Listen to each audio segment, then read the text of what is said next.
Okey-doke. So I'll make a start with the talk. So let's see. The name of this particular talk might be the path you are going in life, the path you are taking in life. For most of you guys, it's usually for better, more for better than worse. So what I'll do is I'll slow my my speech right down. It's not like I think that you guys are potatoes or anything, but people have mentioned it to me before. So so when one looks at one's human experience, from, like in the current life, from the time one is born, as one grows up, becomes a teenager, child, teenager, young adult, middle age, onwards. And when you look at the personal karma, which is directing the course of one's life, which is very, very complicated, because when you look at this, when you look at, say, the big picture, and you look at the nature of this earth, the size of the planet, and the number of, say, human beings, the number of say, animal species, the different realms of existence, and all these different combinations where every single individual can be reborn in any one, say, place, any one spot in time and location, to specific parents and family, and any particular country of the world.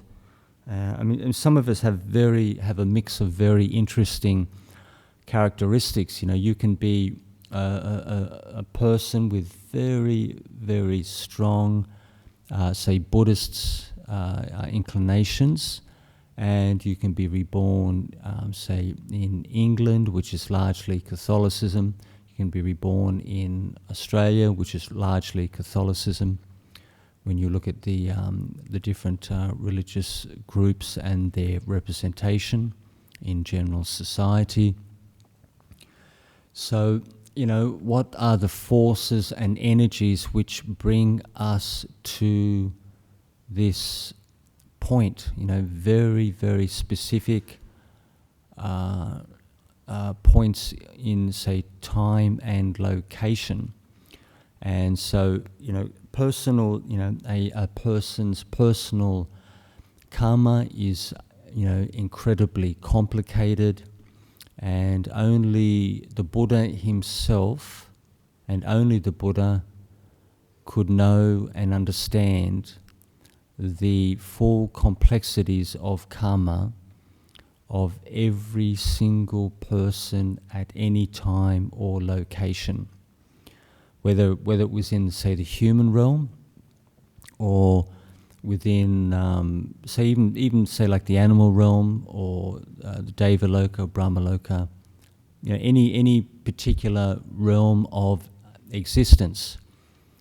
And that comes from the Buddha's, say, full range of supernormal attainments, supernormal powers or abilities on the psychic, clairvoyant, and like we're talking about, like super intuitive. We're not talking about, like I feel this way about this or that. It's like real, solid, clear, full knowledge and understanding of a person's life and their connections within family, and when very, very heavy, when it could be like when amazing life events take place, or say, like, absolutely overwhelming tragedies occur in that person's life.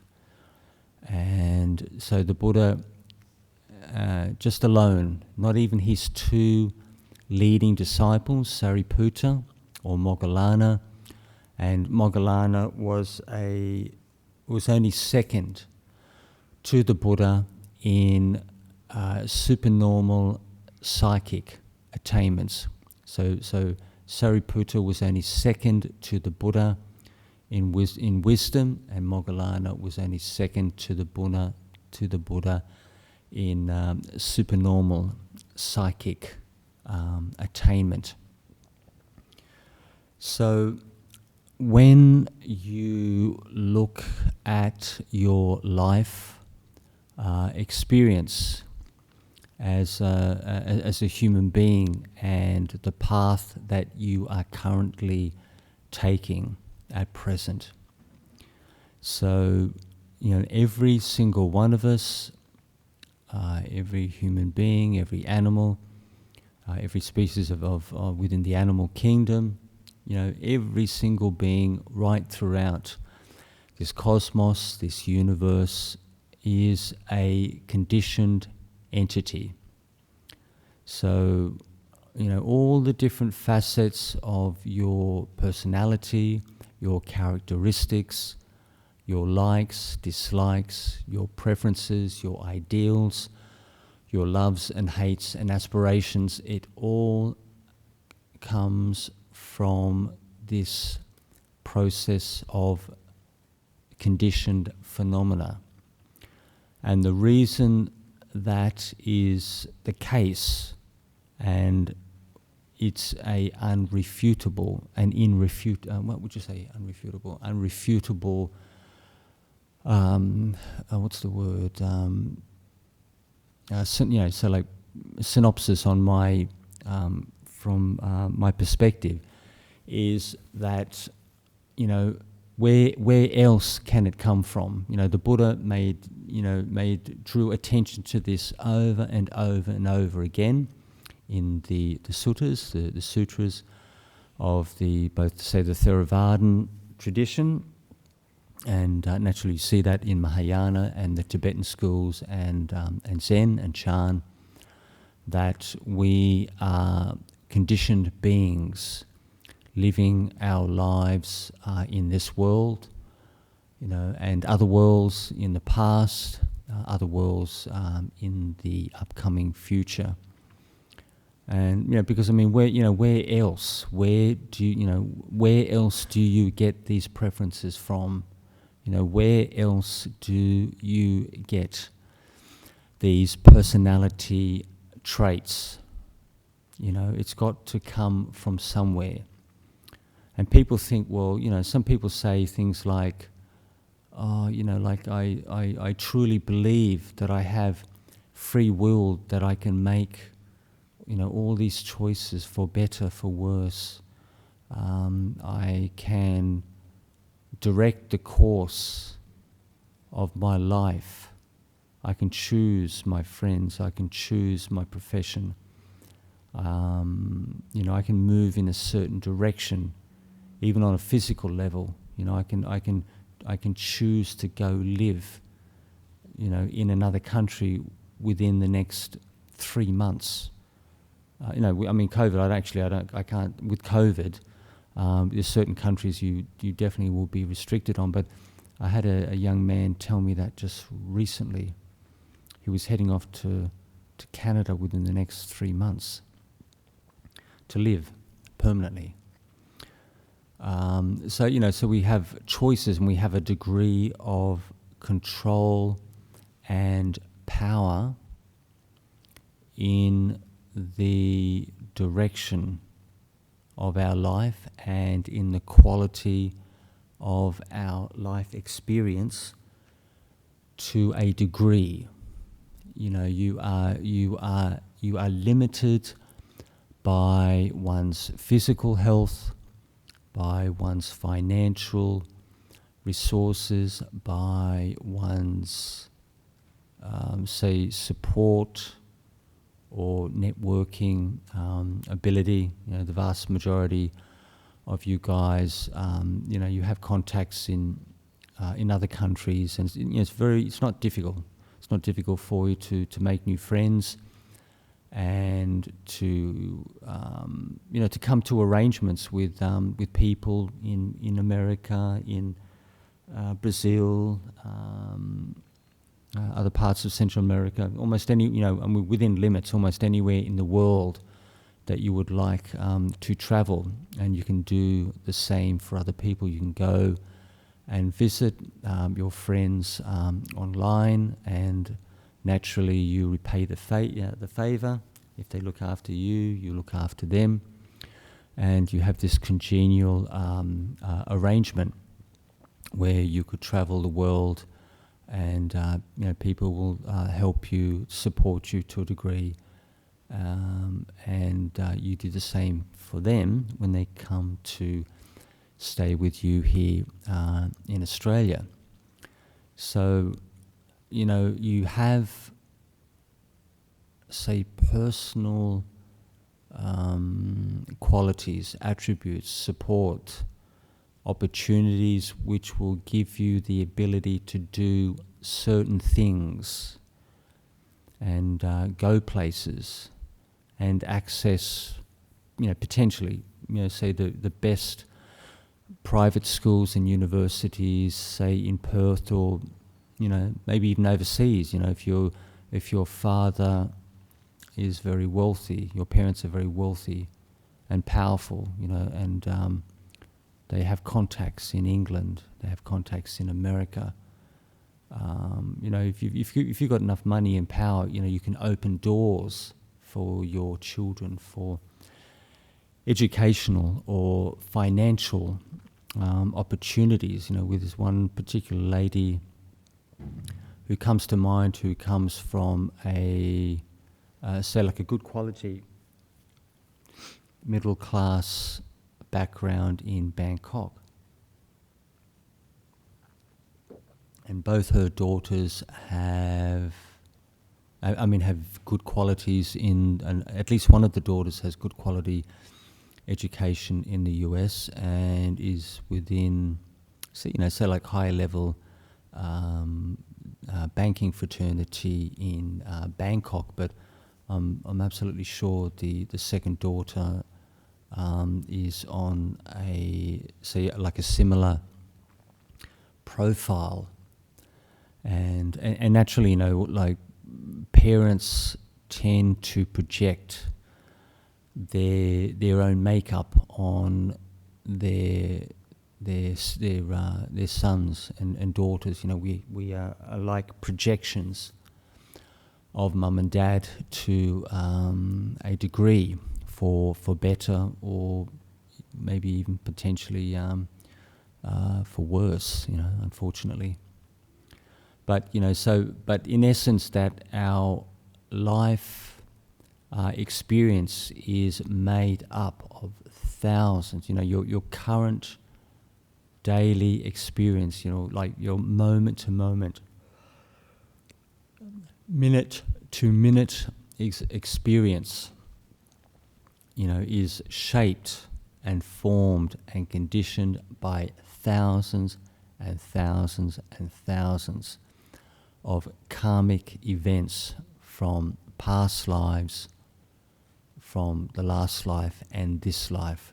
Especially the last life has a significant, power and influence over shaping the the quality and the direction of one's current experience. So you are definitely going to have a degree of power and influence in the direction that you choose to take in one's life. But the underlying forces and energies and karma which is at work on a deeper level in the mind is not necessarily within your circle of awareness. there are things which are on a much deeper level within the mind that you are not necessarily aware of to any great degree whatsoever. You know, the vast majority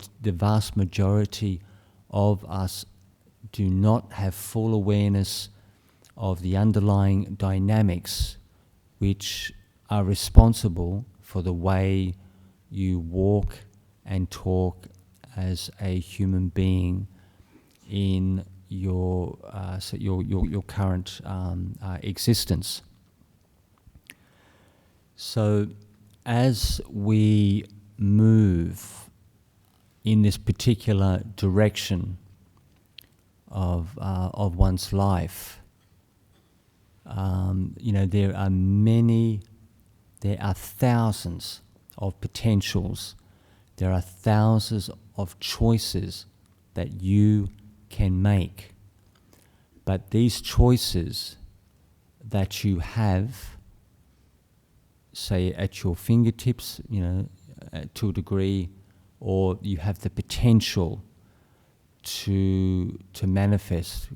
Could even be, you're working towards a particular goal. It could be 3 months, could be 12 months. Excuse me. It could be 5 or 10 years, but it all depends on the power of one's mind, one's personal ambition and drive, which will determine whether you will reach the goal of one's aspiration. And so the dynamics that we see, the choices you make, there could be hundreds of choices, 1,000 choices that you make in the next 12 months.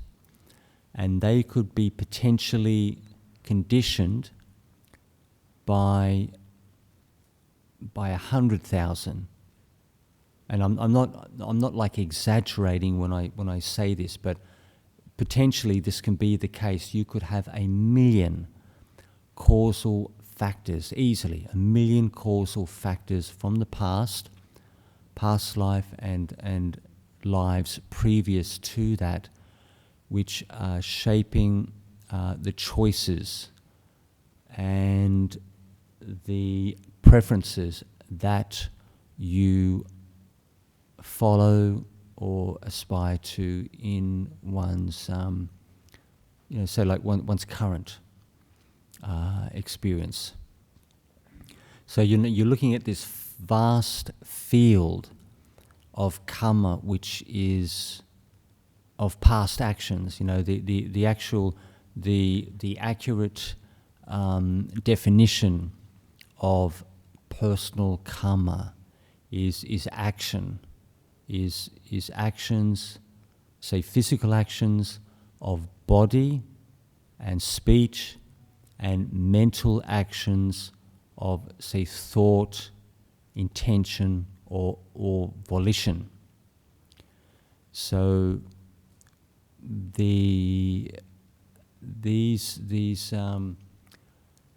karmas, in essence, this past karma is working through you, through your body and mind. It's unfolding and rising up to one's surface, the surface level of the mind, and it will determine the physical health of one's body. And say for example, even pharmaceutical drugs can bring about unforeseen side effects in the body over 10, 15, even 20 years. It can there are certain substances, certain compounds which can physically damage the body over long periods of time that we don't necessarily see quite early in life.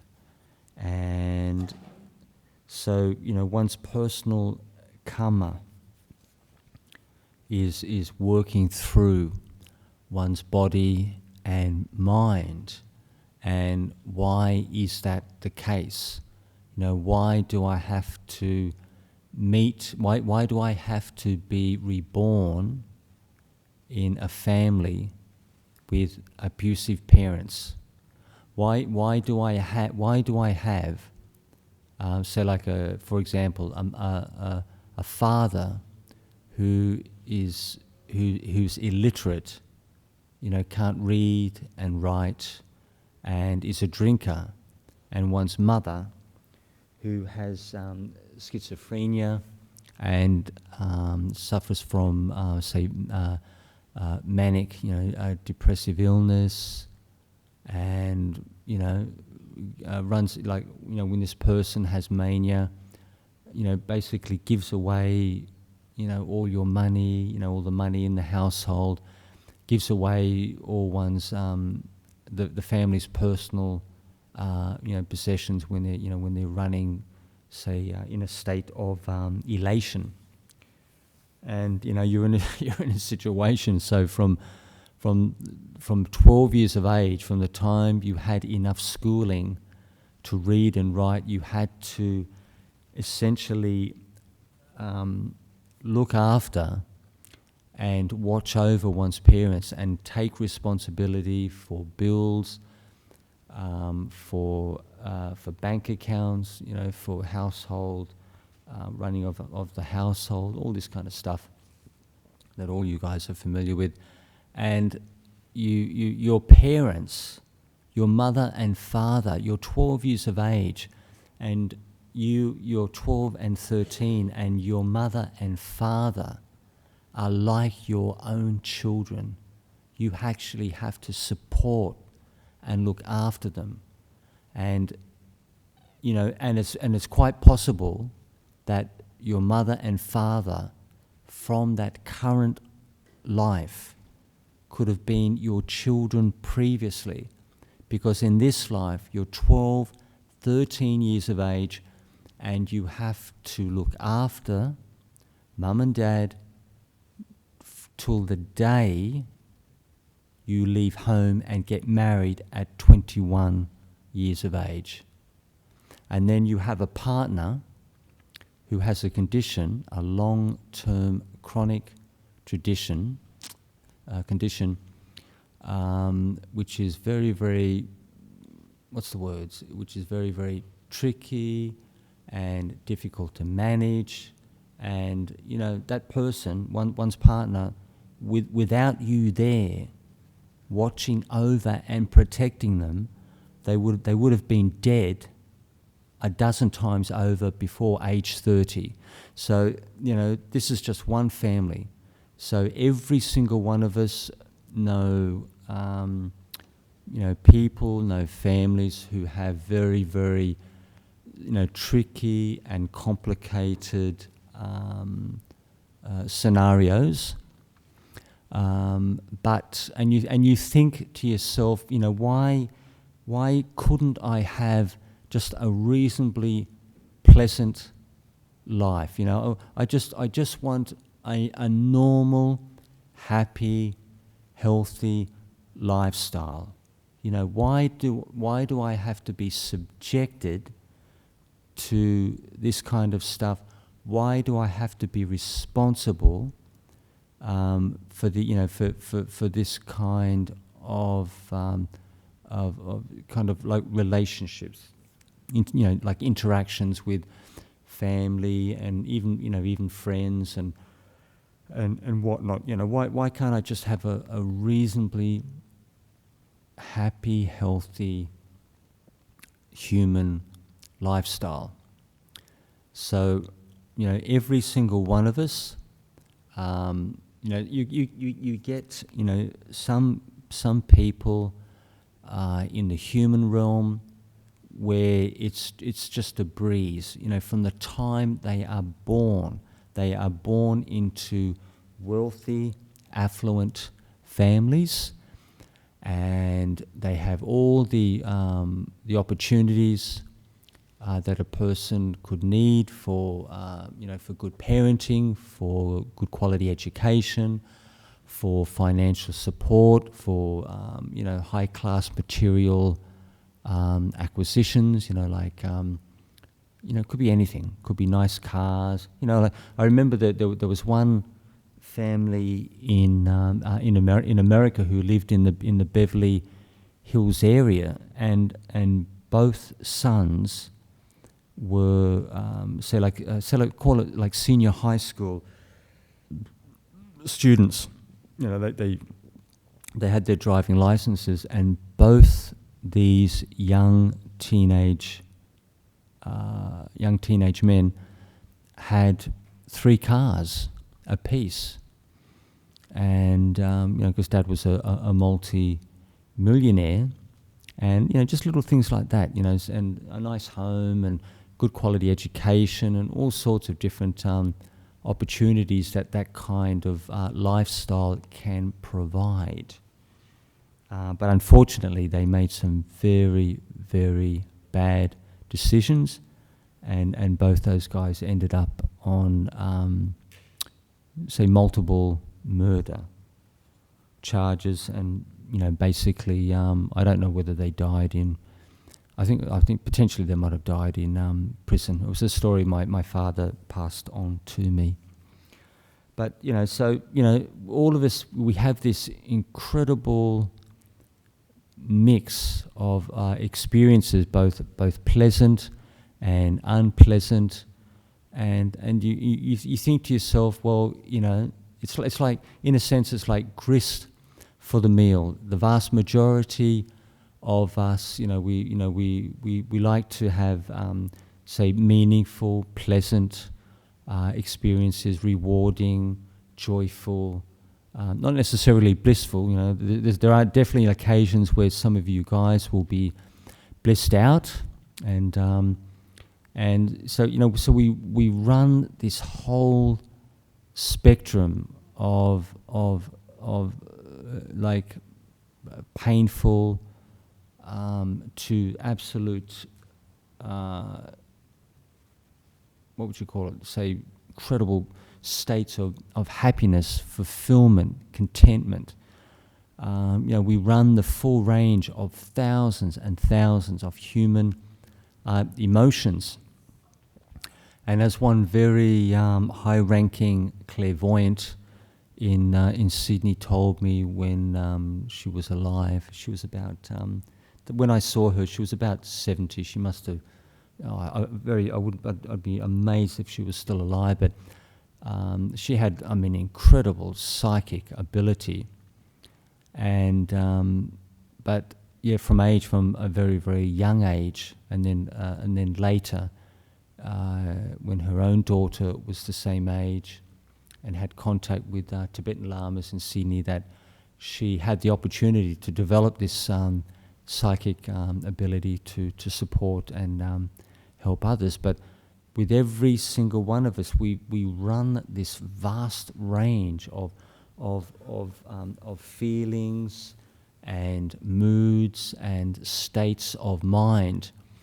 And for people who have an understanding, an awareness of principles within Buddhism, and have a basic understanding of Buddhism, and even meditation, because meditation brings insight, that we use this experience as grist for the meal. So even if you meet the most incredible person, and that person absolutely breaks your heart to the point where you just feel like you want to die, that experience, as painful as it is, is something which is very, very useful to you. So, so whether it's just the experiences are just incredible, or whether they are the absolute pits as far as the kind of bad stuff that people can experience, that all these experiences, for better or worse, it's all grist for the mill. It's all raw material for your insight practice. And every single one of you who are meditators, and even those people who only meditate for 5 minutes a day, even 5 minutes a day is going to bring you a degree of insight. And so, so essentially, you can't lose. Even if you think that your meditation practice is hopeless, that every single minute that you focus and sustain attention, that's going to be 1 minute's worth of insight, which is going to arise at some point, either in the day or some point in the future.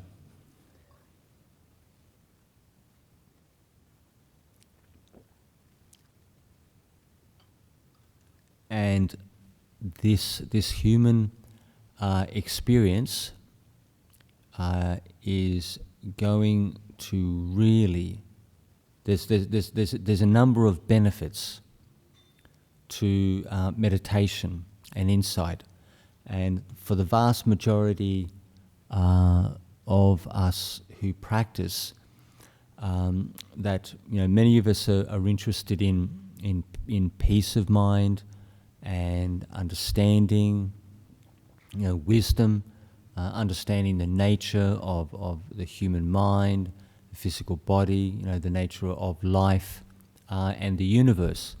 And many of the religions, the major religions of the world, are geared for that purpose, a higher purpose to attain rebirth in heaven. You look at Catholicism, Hinduism, Judaism, and Islam are geared and directed for the attainment of rebirth in heaven. And it's Buddhism which is aiming at transcending all worlds. Every single one of us has the potential to attain rebirth in a heaven world for incredibly long periods of time. I think the last time I checked, from the sutras, it was something like 9.7 million years, the full lifespan of the lowest Dhammaloka realm, which is just one realm above the human world. And so any of you who are really committed with Dharma practice, I could easily say this, and this is being realistically based. Any of you, if you really put forth effort, could attain the first stage of enlightenment easily, without difficulty, you're looking at incredible periods of time. Even if a person was reborn for 100,000 years in these Dhammaloka realms, it's this first Dhammaloka realm of the 4 great kings, I could absolutely believe unequivocally, if a person put forth effort in the right direction with their foundation principles of the practice, that they should be able to at least break through to the Sotapanna level with ease, not struggling, something which, I could firmly believe is attainable. And that's, because the human, especially modern human society, with the level of technology and the toys and the gadgets and the speed and the responsibility and the duties and the complexity, it's very difficult, very, very difficult for people to get enlightened in modern society unless you have incredible, absolutely top-ranked, incredible spiritual parami. You're like a saint who walks the earth. That's the kind of person you are. And if you're a person in that category, you're not going to waste your time in general society. You're going to join a spiritual community, or you'll go and ordain, and you will commit your life to spiritual practice. And if you're highly developed, you will move towards the development of the Buddhist practice. The Buddhist practice is it's a full, comprehensive understanding of reality. It's not a limited perspective on rebirth. Christian. My best friend is Christian, and I would trust that guy. I would virtually trust him with my very life. I've known him since I was 12. But the Christian, within Christianity, Judaism, Islam, Hinduism, your understanding will extend so far. But in Buddhism, one's understanding extends all the way. It's almost limitless. There's a sutta that the Buddha explained this particular principle. He was teaching the monks. All of you may be aware of this, the vast majority of you, where the Buddha held up a handful of leaves and he said to the monks, this is just common sense stuff, what do you think is greater, the leaves that I hold in my hand or the leaves that you see in this forest in front of you? And, common sense, the Buddha, the monks said, who were being taught by the Buddha, Bhante, the leaves that you hold in your hand are much less, are just minuscule, don't compare with this great forest we have standing in front of us. And he said, what the right words? He said, in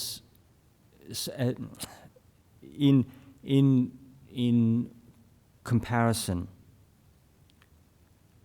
what I have told you, what I have taught you, we're talking about a volume of sutras and say kindred sayings of the arahants, bhikkhus, bhikkhunis, also the Itiwuka. There's a number of volumes there, and the volumes are like this. You put them end to end, they're like this. And the Buddha said, what I have taught you is equivalent to the leaves that I hold in my hand compared to the full knowledge, the full, deep, profound, intuitive knowledge of this universe. That is equivalent to the leaves that you see in this great forest in front of you. And the reason why I don't teach you this vast storehouse of knowledge and understanding, which is right before your very eyes, is it is something which will not lead you directly to the goal, directly to the attainment of enlightenment. He said, what I teach is the experience of suffering on an ultimate level. This is as a being in this universe, this vast universe, the experience of suffering, the cause, the path, and the extinction of suffering or unsatisfactoriness. And the Buddha said, the reason why I teach you the Four Noble Truths is this is the direct path, the straight path to the realization of Nibbana, to the realization of the ultimate nature of this vast universe that you have been reborn into. So, there's no escape from karma and rebirth unless you have realized these Four Noble Truths at the four levels of enlightenment. And for the, say, the first person who attains the Sotapanna level, you are absolutely, it's a foolproof experience. You have a maximum, even if you put your feet up and do absolutely nothing, no spiritual practice at all, your karma cannot extend beyond 7 full lifetimes. This is a truth. This is a natural truth. You can't go beyond 7 lifetimes, regardless, no matter who you are, where you are, how smart or what faculties, how incredible your faculty is, how dumb you are. You can't go beyond 7 lifetimes. This is a law, a natural principle of cosmic law. And the person at the highest level has completely finished, has completely brought the Buddhist path to full realization and brought the Buddhist path to a complete end completely. There is nothing left to do. You have full realization of ultimate truth. Many people have supernormal psychic attainments. They have all sorts of call it, so you have the wisdom. The wisdom faculty will extend to the realization of the Four Noble Truths. All people who attain Dhamma, who attain enlightenment, experience the Four Noble Truths, and it's exactly the same for all beings. But the powers which follow on after the attainment are not the same for each person at all 4 levels. Some people, even at the Sotapanna level, do not have pronounced psychic ability, but some have significant psychic potential. It's something that which can be natural to you. It's something that you can intentionally develop, and that you can have certain. Each person at each person who's attained the 4 level will have a mix of qualities. The wisdom faculty will extend so far. The ability to teach others will extend so far. One's what would you call it? One's personal makeup, the personality, the flexibility. Even like to give you an idea, there was supposedly, this is a story from the Thai forest tradition. There was a particular teacher who was fully enlightened, but unfortunately, his personality, his interpersonal skills weren't that fantastic. He was very reclusive. He didn't like to talk too much. He was a bit gruff, a bit dismissive. He was the kind of person who would definitely support and help others, but he wasn't a crowd pleaser. He wasn't the kind of person who wanted dozens and dozens of people coming around to the monastery on a daily basis. And supposedly what this individual did, this monk, was that he spent most of his spare time fixing the motorcycles and the mopeds of the local villagers. And some of the local villagers, I mean, they thought that he was a what would you call it? I mean, not a complete idiot, but they thought you're an abbot of a monastery. You don't like to spend time with people. You don't like to teach. You don't like to spend much time teaching at all, but you're quite happy to fix people's motorcycles and mopeds and even people's bicycles. So they thought that this particular senior monk was a maybe like a little bit. I wouldn't say like a little bit of a clown might be too strong a statement, but he wasn't a person they found like incredibly inspiring. He was a person, who really did not want excessive attention from other human beings. He just wanted to, just to do his daily, get about his daily business, just look after things, look after people in what small ways that he could. But he was just very reclusive. He just didn't want to hang out with other people for hours on end, which is what many of the forest masters had to do or ended up doing eventually. So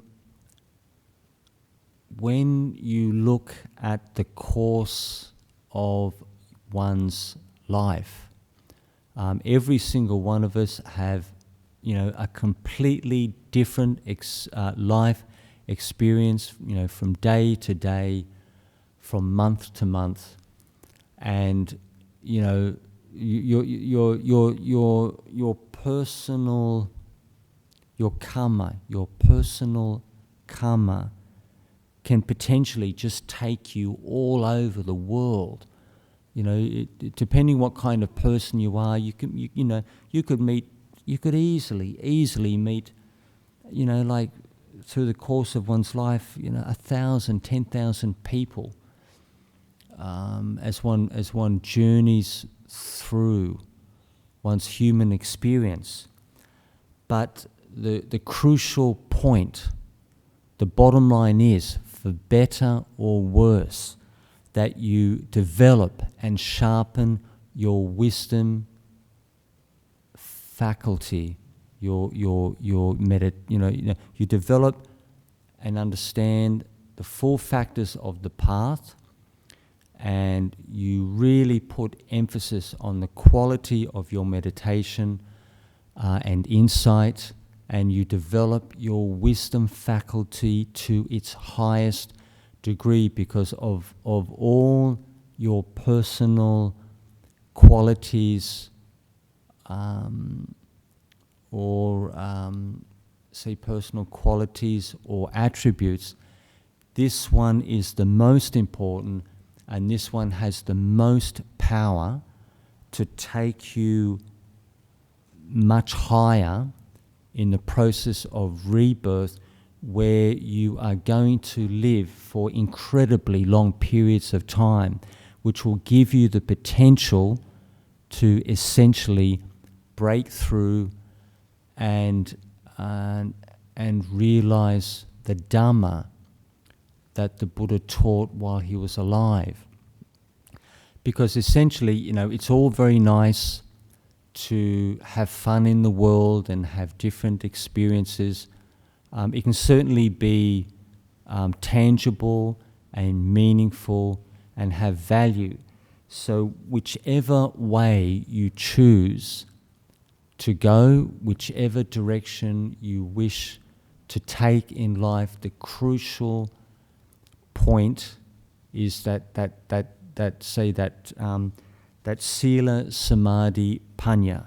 But in essence, the peak of the period, the wisdom faculty is the most important thing to keep in mind in the long term. It has a real power behind it to take you be very, very high in the rebirth process, and to give you the time and the potential to really develop oneself, because even in these Dhammaloka realms, these Brahmaloka realms, which are the realms for people with incredibly profound meditation, the Brahmaloka, that you have an even, from my perspective, my opinion, you have an even greater potential to realize enlightenment from those worlds. The human life, human birth is very fragile. Almost anything can happen. We don't live very long. Most of us won't see, if we're lucky, 80, 90 years of age. Even the best of, people who attain 95, 100 years of age, they've got really, the supportive karma is very, very, it's very, very strong. And, aiming for a rebirth in these especially the Dhammaloka realms, which are much happier worlds. You really have to be focused and essentially know exactly what you want to do with the time you have. Human realm, it's really not a safe, predictable place to be. Almost anything can happen. But the Dhammaloka realms, it's got real potential when it comes to the realization of Dhamma and the attainment, the real development and attainment of the path.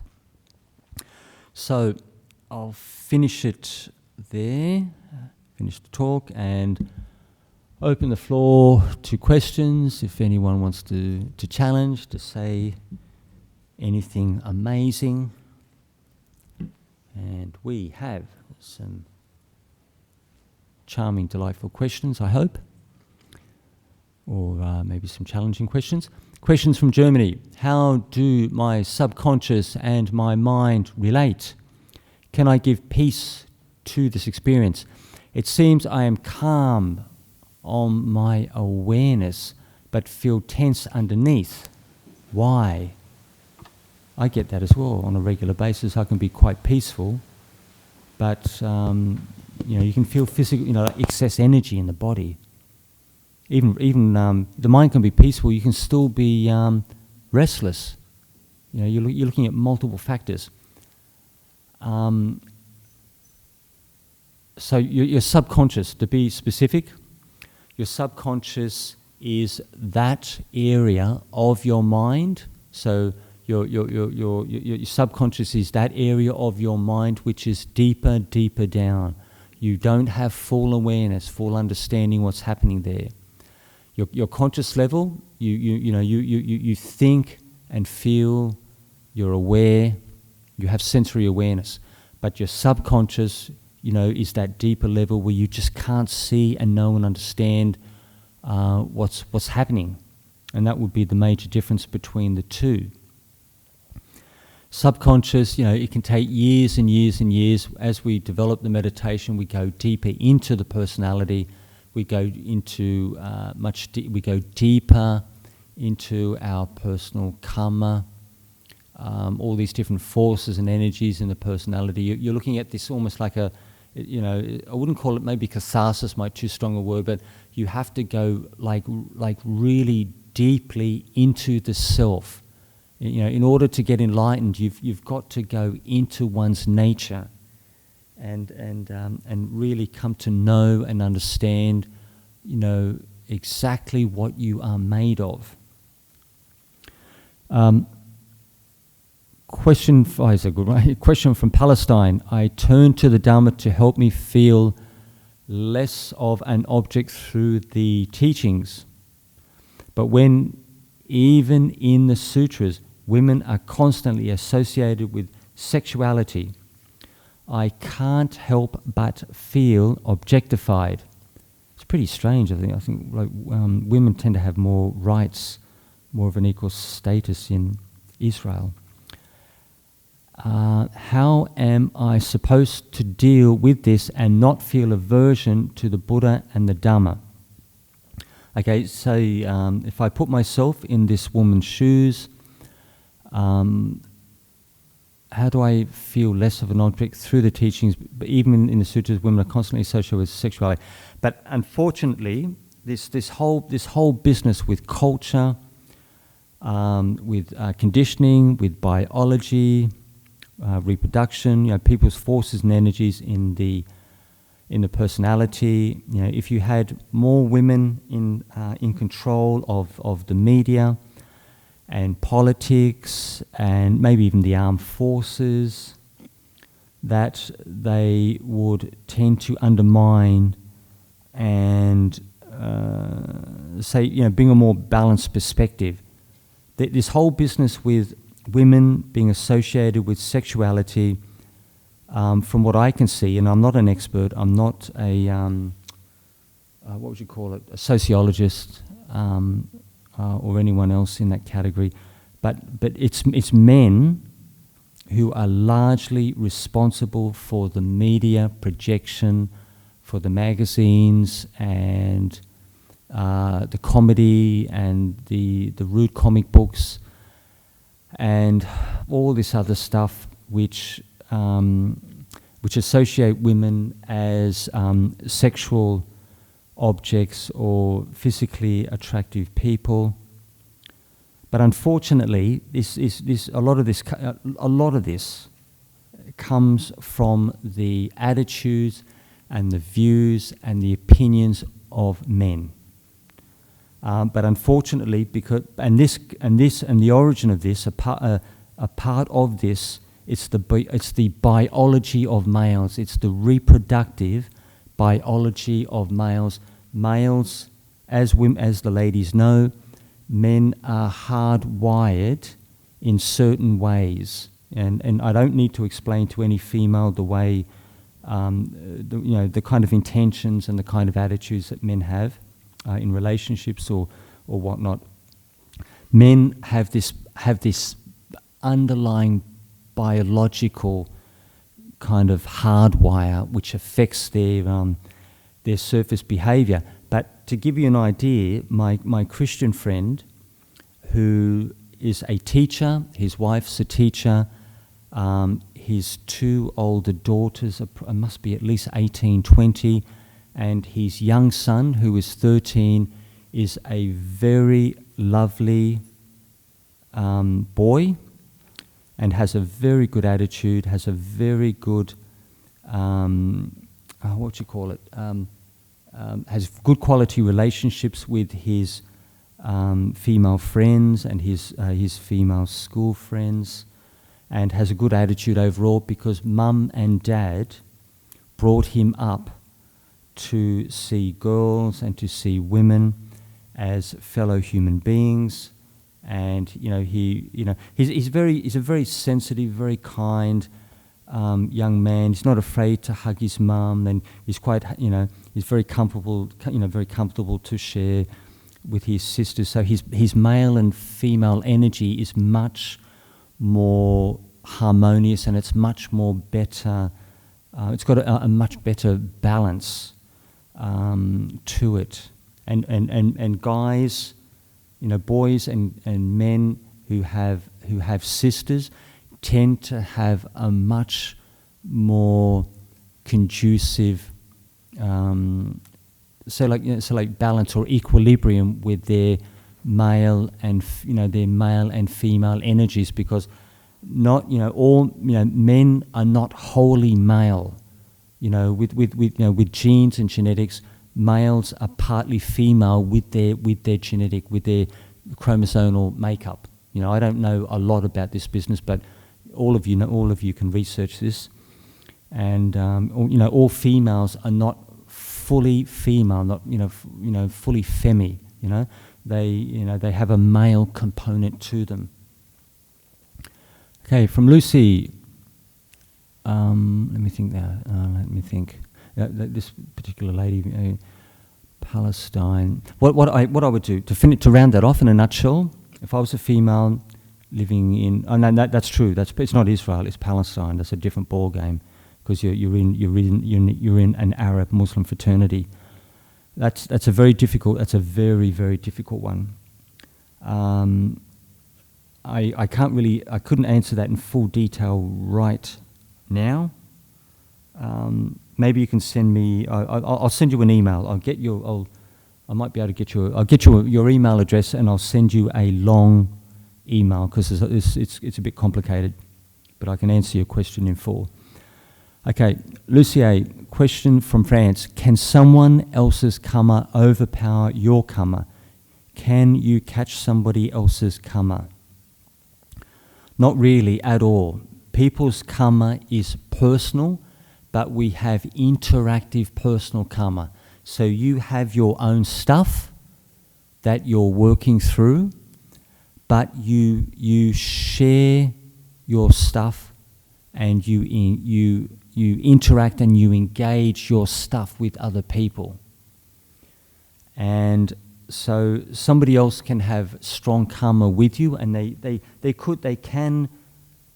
can overpower your childhood. They could potentially overpower maybe a part of your life.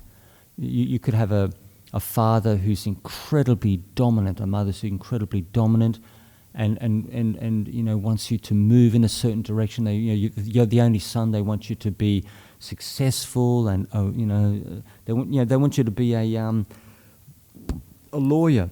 They want you to be a business person. They want you to be this or that.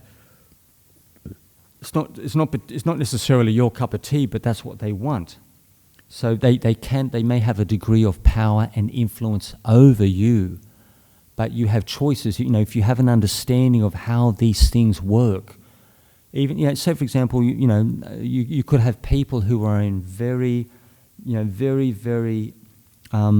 unconducive relationships with other people, and you have the choice. You don't have to stay with that person. You can if it may be tricky, but you can walk away. You can escape from this person, especially when your life is in danger. It's a very, very wise thing to do. You have choices, and if you have enough insight and wisdom, you will make the right choices, which are beneficial to you. You can't catch someone else's karma. You can be influenced by another person's karma, but you cannot take on their stuff. You cannot take on their bad luck. It could be evil stuff from the last life. You can't catch that. You can't absorb that. You can't take it on. You can't take responsibility for it. Their karma does not extend outside the sphere of their own body and mind. Their karma can interact with you and affect you, but you can't take ownership of that other person's personal stuff. Okay, so that's all the questions wrapped up. And are there any questions from the floor at all? This gentleman in front. Just one question. Oh, hey. Why is your clothes the colour that they are, like that mustardy yellow? Can you explain? This particular shade is the Gankanoon colour of the Thai forest tradition. So as you'll find out quite quickly, there's a particular tree called the jackfruit tree in Thailand. I'm not sure if they have it in Sri Lanka or Burma, but what happens is the forest monks they would chip they would cut logs from the jackfruit tree after they fall in the forest.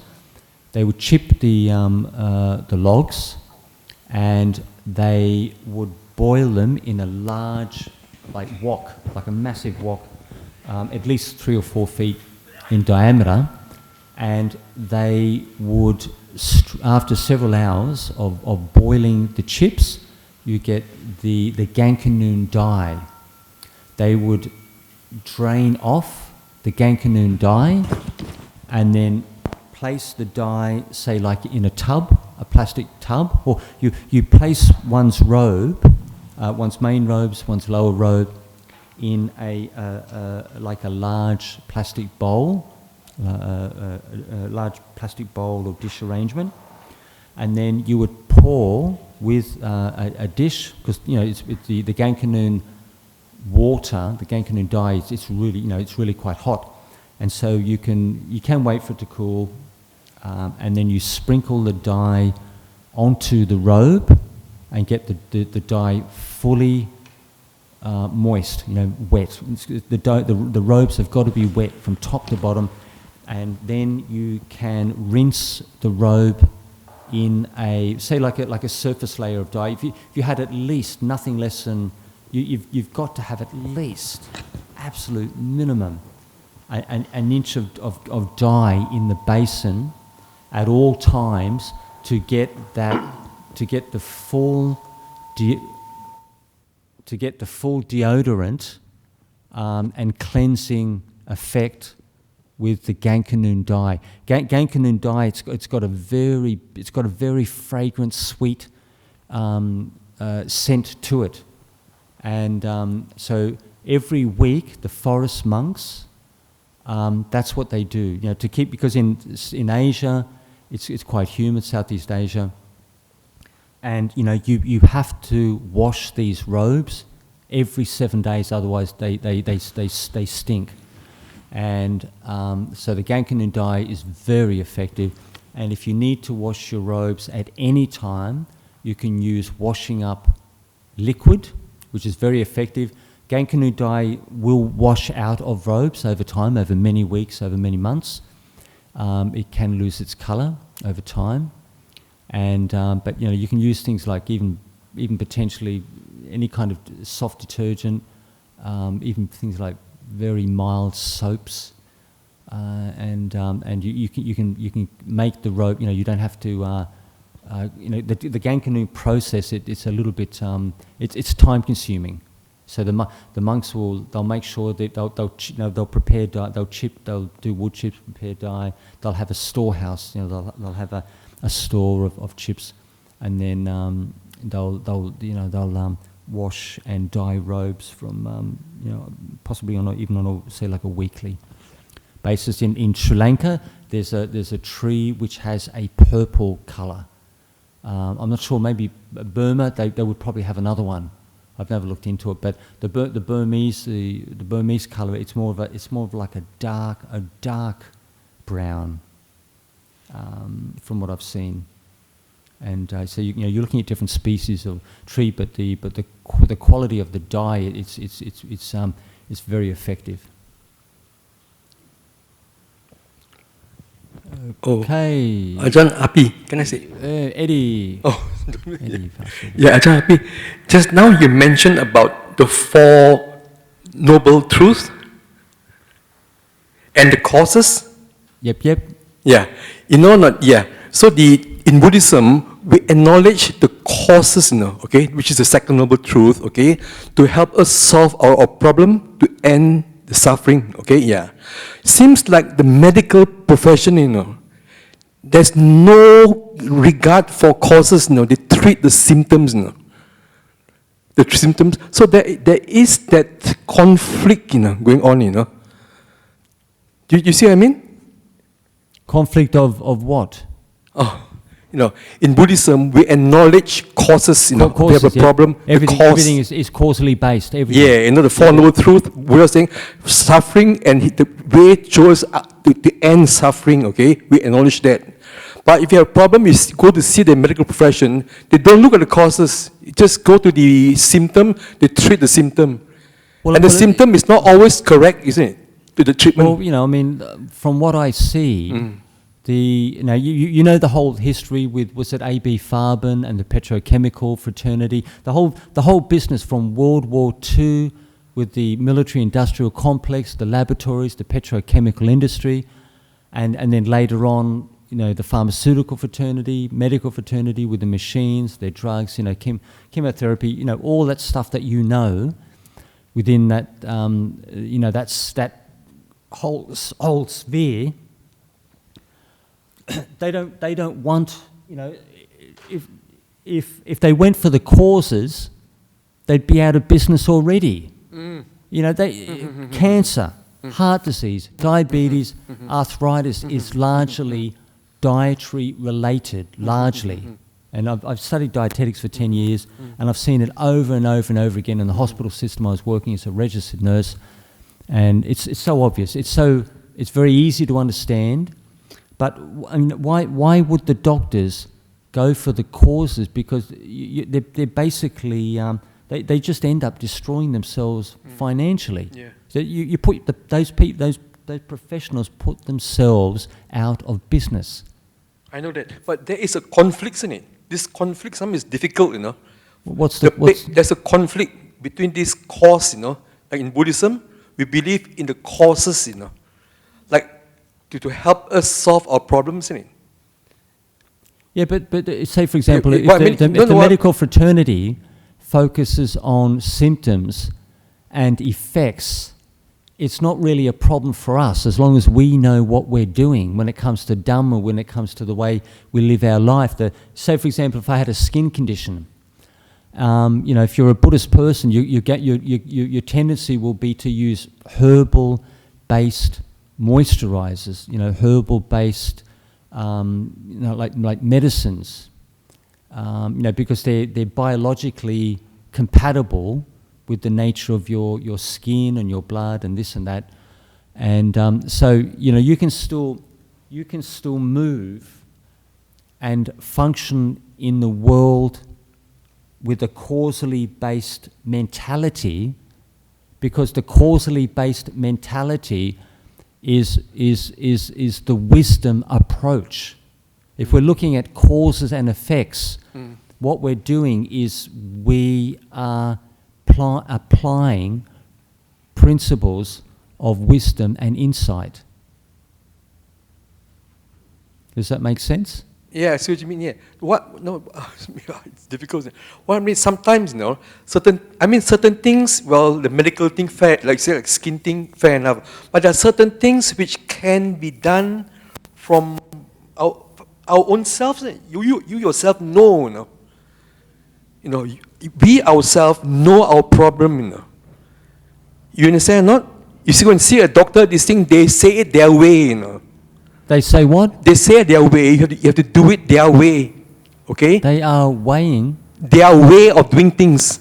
Their way of doing things? Of treating it. Okay, So, so being a Buddhist is thing, okay, like, it's difficult to mention. Well, I mean, sometimes there is a certain times there's conflict too, you find.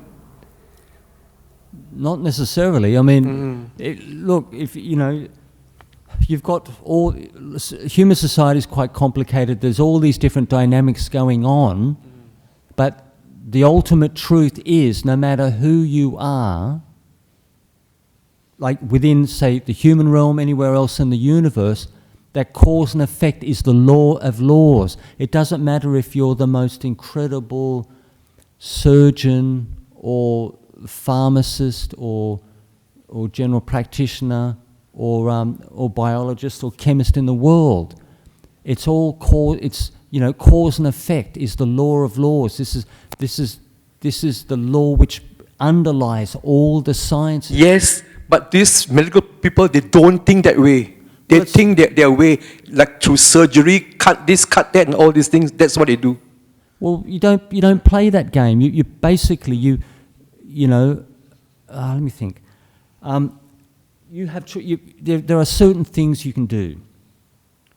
To give you an example, my brother had he had a spot. And this clairvoyant, she told him that 20 years previously. She said, there's something on your right lower leg, and she said it's very serious, and she said you've got to get that checked out. And that was 20 years before it happened. And he ended up with this funny cancer spot on the right lower leg, and it was the colour was bad. and the thing was increasing in size, and it was abnormal. It looked abnormal. He went to the GP, specialist, oncologist, this and that, and the specialist said, to cut a long story short, he had two cancers taken out. He had a cancer on the shoulder, one in the mouth, and while he was in operating theatre, was completely out. They brought him out. They got the tests back for the leg, and it had gone into the bone. And the surgeon said, Robert, he said, the cancer's aggressive. It's gone into the bone. He said, what do you want to do? And unfortunately, my brother opted for. He had the leg taken off. He's an amputee now. But we have a paste that we use in the monastery, and it would have stopped that cancer dead in its tracks. And if only he'd have told me, I would have sent it. I would have got it immediately. I would have fast tracked it. I would have got it within 2 days, and he could have saved his leg. He was really athletic, this, that, and the other. And so people can get really, you make certain choices, decisions, and it can really stuff you up. But it's like you just have to learn, No, it's going to be a long process. I know what you mean, Yeah, but there are certain cases it works their way, okay? But there are certain cases which works the causal way too, Like during the rains retreat, there's some people, they spoke about their experiences, Like using the Dharma to help solve the problem. Sorry. Yeah. Just cut it short. Yeah, it's okay. You can always catch up with me later. But you can cause and effect. You can live your life according to cause and effect, no matter what you're doing. Yeah. No, what I'm trying to end of the day, when you see the physician, you have a choice. How? Oh. Yep. Go on. Keep going. Sorry. Yep. There should be a recognition. There should be recognition for the causal thing too. For what? For the medical fraternity? Yes. Instead of just doing their way, they don't want to play that game. Yeah. Because it's big money. Mm-hmm. It's power, authority, big money. Yep. They don't want to go that way. Herbal medicines are so cheap by comparison.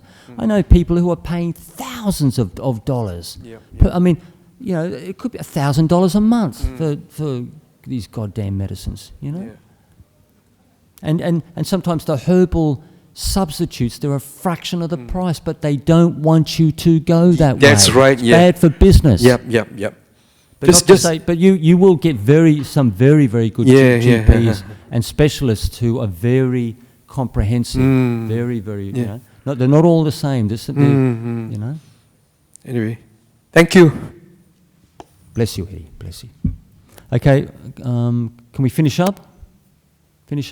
Okay, I'll catch you guys later.